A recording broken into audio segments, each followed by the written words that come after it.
Eccoci qua, allora sono a Shibuya, che probabilmente qualcuno di voi conoscerà per il film Hachiko. Attenzione, attenzione, non volendo, ve lo giuro, non lo sapevo, cioè sapevo che c'erano dei negozi di pesca in giro, ma non così vicino alla stazione, e ho beccato Sansui, che dovrebbe essere uno shop, primo step fatto. Thank you.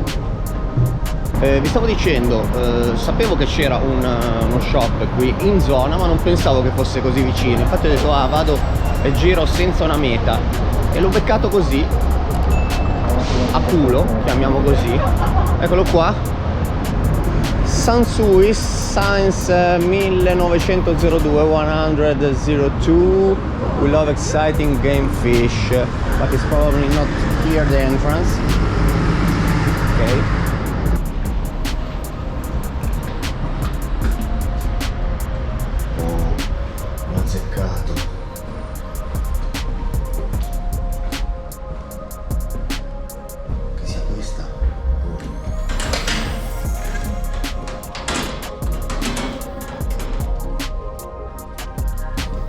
Hello?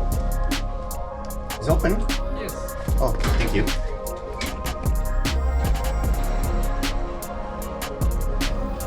Ad un primo impatto direi che è decisamente un negozio specializzato probabilmente in rock fishing, adesso non rock fishing quello con le schie, tipo rock fishing quello con esche vive. Direi di sì, non vedo roba da spinning. Bene, questo negozio qui era, come avevo sospettato, specializzato, chiamiamo così, in pesche con tipo surfcasting o vivo, quindi rock fishing classico. E quindi niente, il proprietario mi ha suggerito, perché gli ho chiesto, ma eventualmente un negozio con roba da casting, da spinning, da shore, fa quello che volete. Ma detto sì, ce ne sono altri due, questo intanto sta strozzando, ce ne sono altri due un po' vicini, a 4-5 minuti a piedi, quindi molto bene, in questa direzione qui. Spero di aver capito bene. Tanto guardate, giusto un piccolo palazzino, vabbè, strozzati, un piccolo palazzino, il Saint Laurent, grandi marchi, Gucci. Questo intanto fa due flessioni così,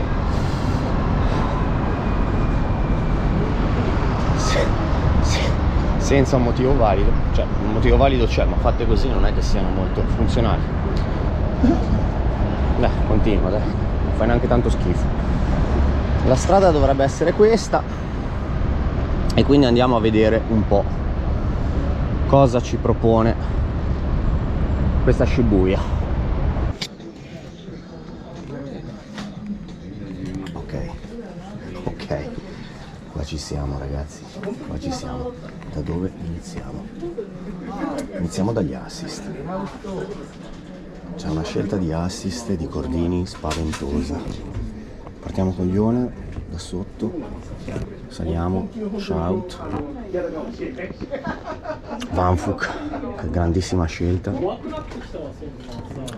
Shout e Decoy in alto, poi anche come ancorette qua sopra. Sono un sacco di memorabilia vecchia scuola, come questo Carpenter Factory Team con una foto sbiadita del 1998, Kenji Konishi. Che belle ste cose vecchia scuola. Ah, qua c'è il mio amico Kuwatoru. Questa è l'esposizione dei Nature Boys.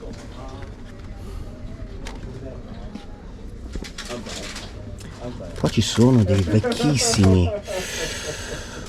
Sì, questo me lo prendo. Seven Seas The Hooker, assolutamente. Questo è un jig veramente vecchia scuola, il Seven Seas The Hooker, uno dei jig che all'inizio in Mediterraneo i primi pionieri, come ad esempio Domenico, che saluto, ci facevano veramente i massacri. Ci facevano i massacri sui dentici, ma anche sulle ricciole. Poi abbiamo questo, un Maria de Carnival. Questo è probabilmente un gig che avrà poco 20 anni, ma secondo me c'è anche qualcosa. Scusate, ha anche qualcosa di più. MC Craft Skill Jig con una bella colorazione Gaia da 520 grammi, ideale anche se volete legnare qualcuno in testa. Seafloor Control.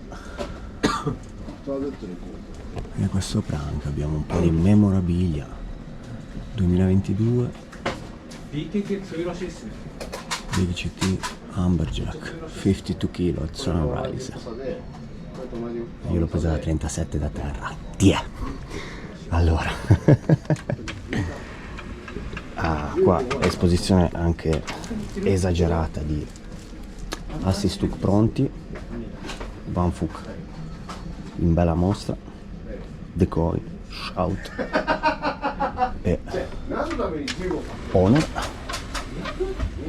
deep liner, tantissimi jig da slow. Qua l'esposizione degli shout come assist, e poi abbiamo una bella esposizione di CB1 e Sauls anche sono dei jig fantastici. Abbiamo l'MB1 semi-long, abbiamo degli Smith, Sea Falcon, Shout, Long Glide,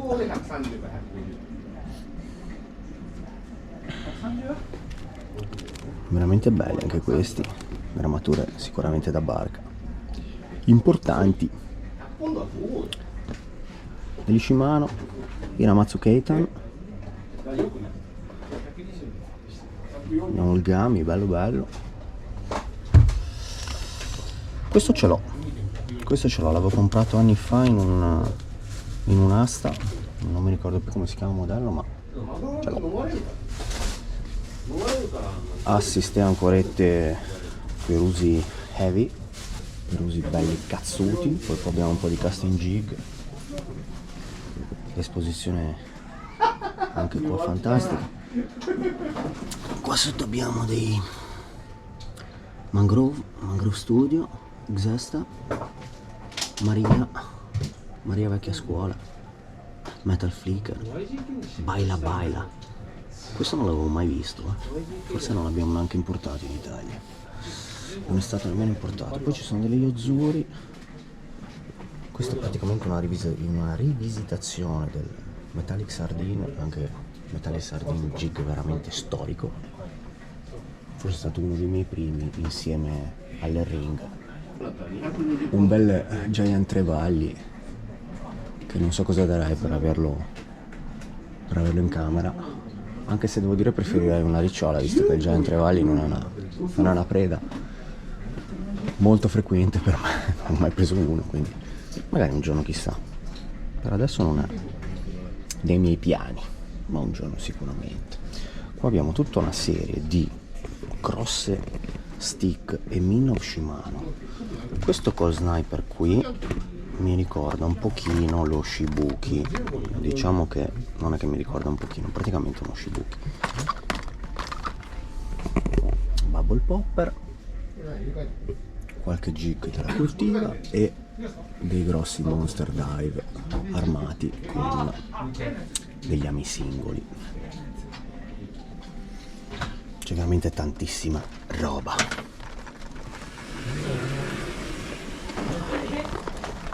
Maria Jackson e Jackal, e anche qualcosa della Shimano.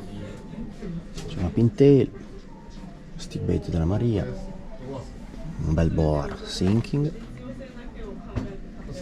e anche dei Pop Queen, un altro artificiale storico. Poi qui una bella esposizione di Fit Popper, Alchon System al Chico, Mangrove Studio, CB1, Smith,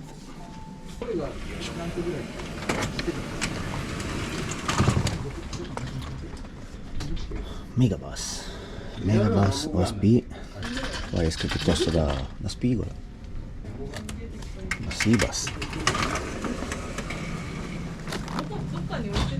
un sacco di long jerk e min of Shimano, anche qualche vibration, pencil, strong assassin, silent assassin,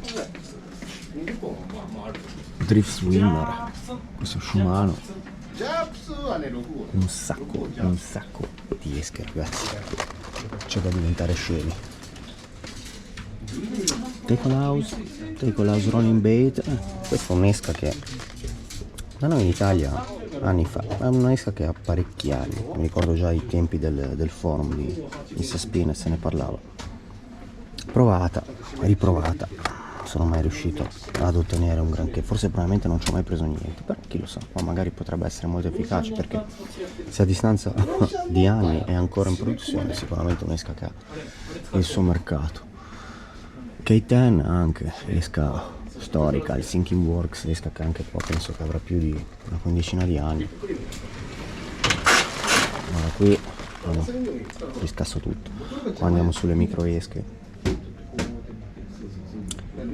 da Like Game, un po' di Takehouse, Z-Baits, Megabus, Jackson, Storm. Qua una bella esposizione di Ima, Morigiodo, Sasuke, Komomo e altre cose. Qua dei Tataki. Poi abbiamo anche un bel assortimento di Rapala, dai Magnum agli X-Rap fino ad arrivare al Pop, all'Explode Rapala. Qua abbiamo qualcosa della 2 con Beiraf. Qua abbiamo Z-Baits e Buzzday, Log Surf, Tidal,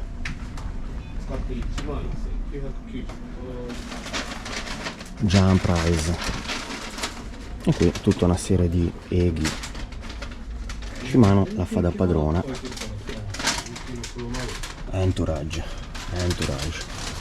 Continuiamo qua, reparto grossi stick con dei Mangrove Studio, bellissimo, Volador e Pepper Max Tienko.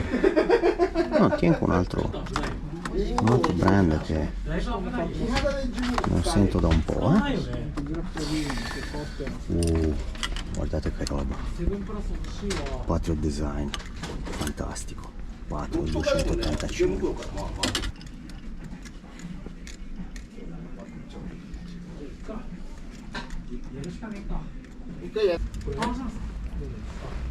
Questo mi sembra molto carino, Surmin of Classic, Limited for Sansui,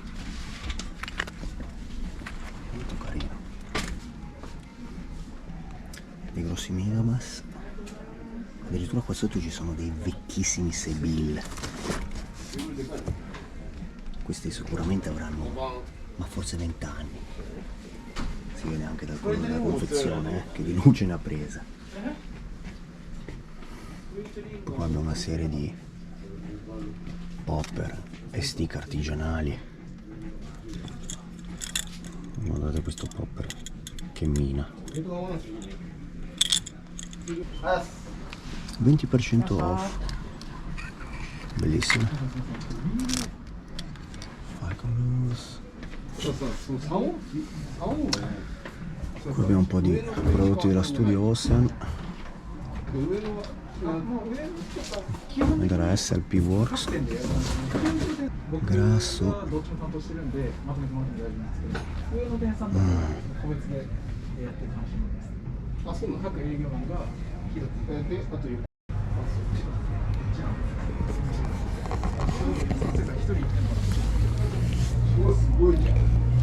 una bella esposizione di Stella.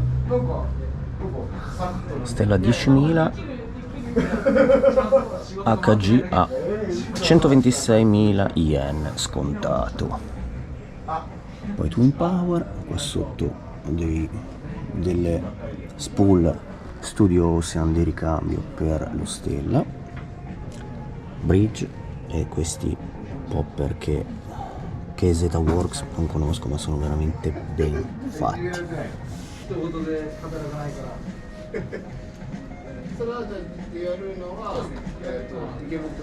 Triple Fisher, Hots e Fisherman. Queste sono delle canne veramente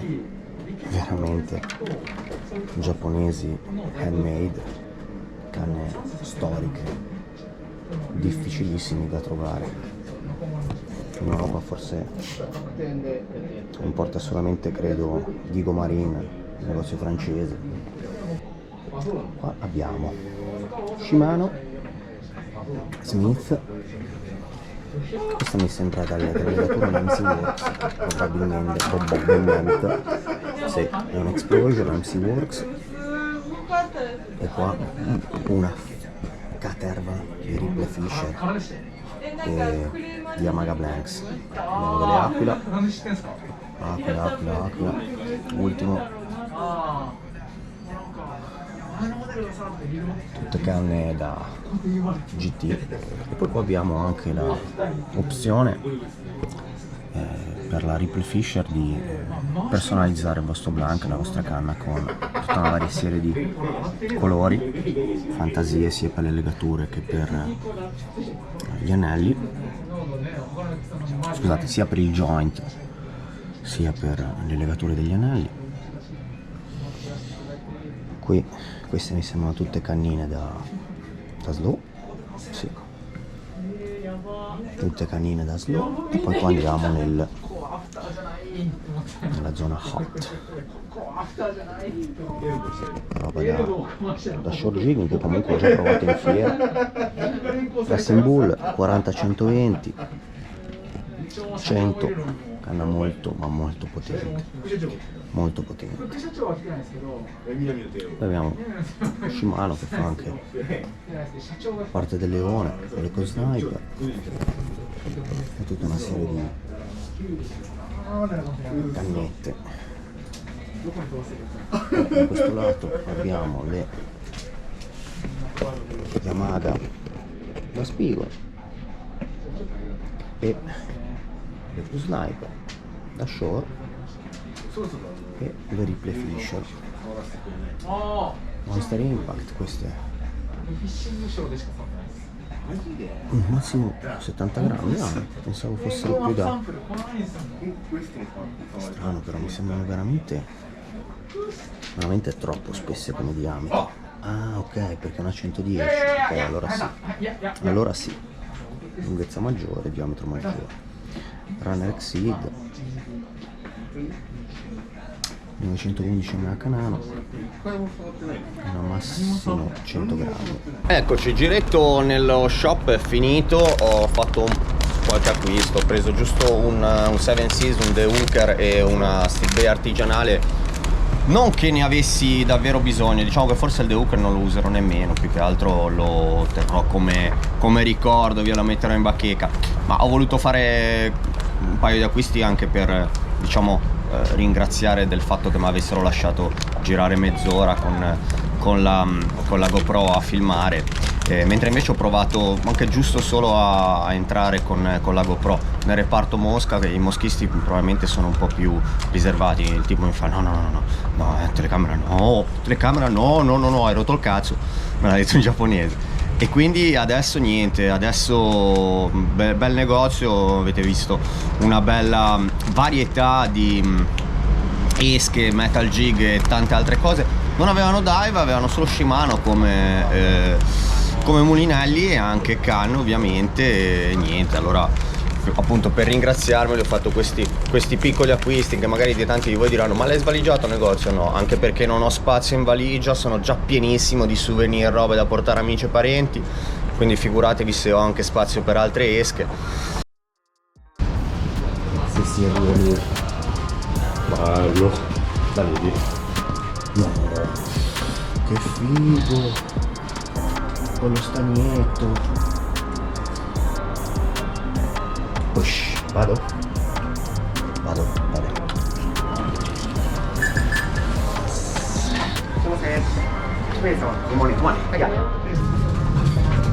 Cheers ragazzi. La birra in Giappone è qualcosa di spettacolare, veramente una delle più buone birre che io abbia provato. Credo.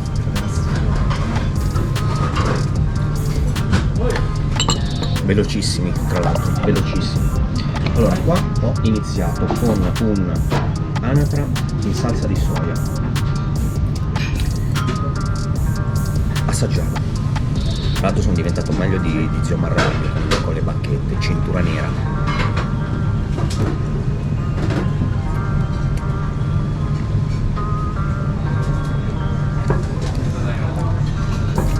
Buona.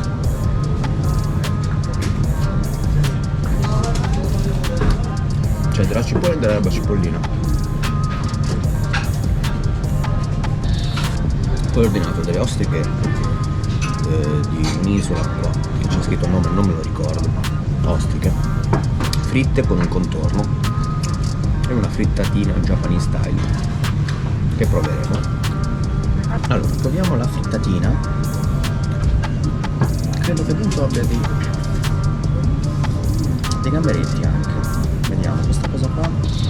Alle salsine e alle cose pronte sto sempre molto attento perché a volte sono delle bombe. Abbiamo anche le nostre belle ostriche.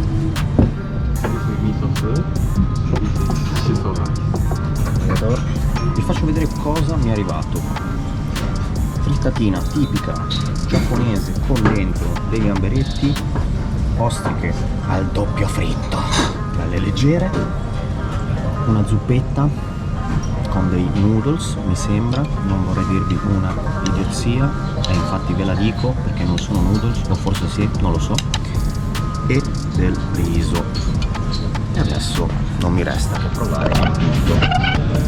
Ci sono delle salsine che hanno un'aria deliziosa, poi le provate e sono delle bombe. Eccola!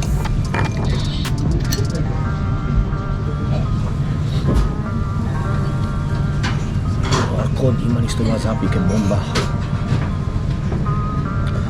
Mamma mia, che botta che mi ha dato sto wasabi. Un pugno nella faccia. Frittatina deliziosa, veramente buona, superlativa. Ottimo anche il riso. Le ostriche sono buonissime. Sono belle pesanti, belle pesanti. Saranno sì, 150 grammi l'uno. Sì, assolutamente. È il peso di un jig bello da alte profondità. Vai, affrontiamo la seconda. Un po' di limone sopra, che tra l'altro sono più ostriche, diciamo impanate e fritte. Sicuramente ce ne saranno 2 o 3 dentro una di queste specie di polpette, chiamiamole così, anche se polpette non sono, però sono buone. Un po' d'allergia. E poi la terza ostrica già siamo fatta fuori. E poi basta. Adesso chiedo il conto. Pranzo finito, sono pieno come un porco. Ho speso 5.280 yen, che ve lo faccio proprio così veloce, potrei sbagliarmi di qualcosa. Credo che corrispondono a circa 35 euro, che devo dire per quello che ho mangiato, per la qualità e la quantità, e per il fatto che siamo qua a Tokyo, non siamo nel centro Tokyo, Shibuya, quartiere abbastanza residenziale. Non è tanto, non è assolutamente tanto. Cioè, nei ristoranti dalle mie parti spesso e volentieri ho speso molto di più, quindi assolutamente prezzo ragionevole e adeguato alla qualità.